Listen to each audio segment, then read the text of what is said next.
Right, audience.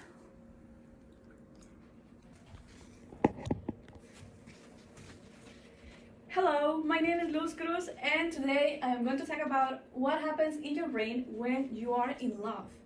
So I'm pretty sure that many of us here have experienced a type of crush at some point in our lives, and this may have caused the feeling of butterflies, feeling nervous, and even wonder why you like this person.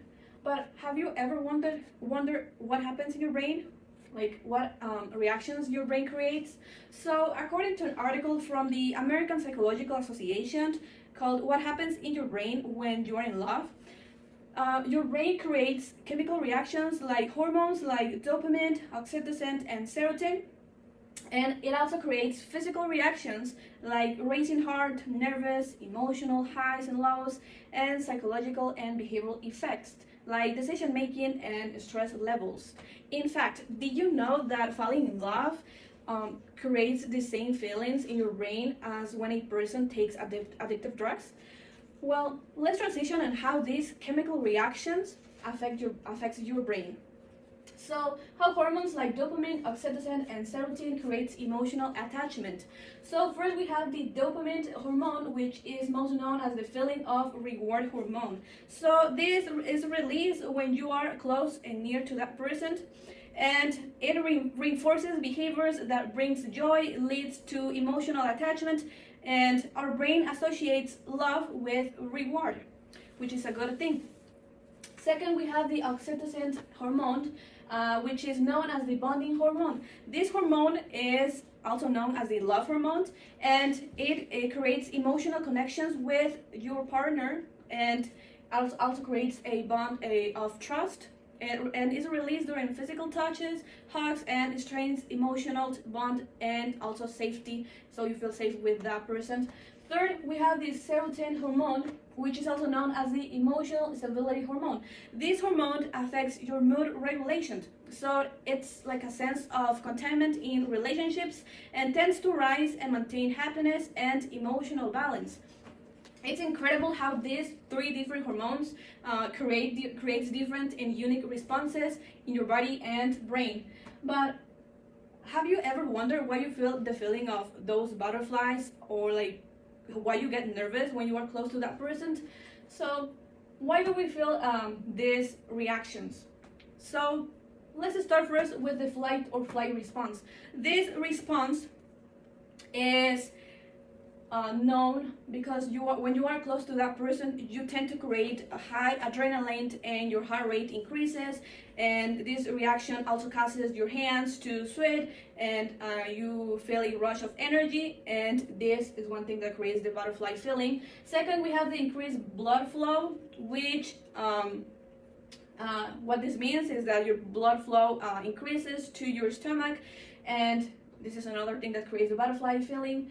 Third, we have the endorphin response. So the endorphin response is also known as the feel-good chemicals, and it's released during happy and love moments with your partner. Endorphins contribute to joy, euphoria, and natural high when you are with that person, and this is what also causes the butterfly feelings.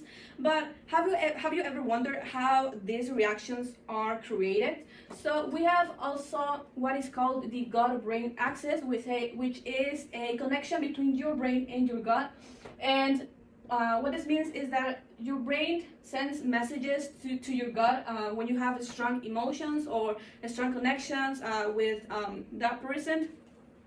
And this is a communication networks that relies between these two things, and it's also created when you are in love, and you feel anxiety when you are with that person, especially if it's like the first week or first day you are getting to know that person. We also have what is called the vagus nerve, which is the longest nerve in our body, which runs from the brainstem to the abdomen, and this transmit signals of emotional arousal to the digestive system, which causes sensation of butterflies. Now let's move on to the psychological and behavioral effects. So we have what is called the altered decision making and prioritization. So what this means is that when we tend to make decisions, we tend to prioritize our partner before us, and we don't think about how these decision makings are going to affect us. So love is not just happiness or like sparks of powerful emotions, but also it affects our well-being and how we tend to make our decisions. It also reduces stress levels due to emotional support. So there are studies in the article called Art of Emotional Highs from the science experience impact on how it impacts our well-being. So these studies have shown that couples tend to lower our levels of cortisol and stress.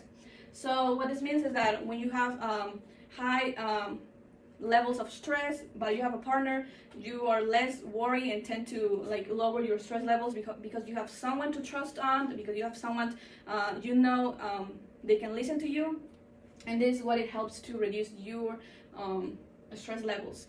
So in conclusion, we have talked about different chemical reactions like the 3 hormones I mentioned, the dopamine, oxytocin, and the serotonin hormones. We have talked about the psychological and behavioral effects and how these reactions and responses, like the flight or flight response, affect our brain and body to react the way we react when we get in love with someone.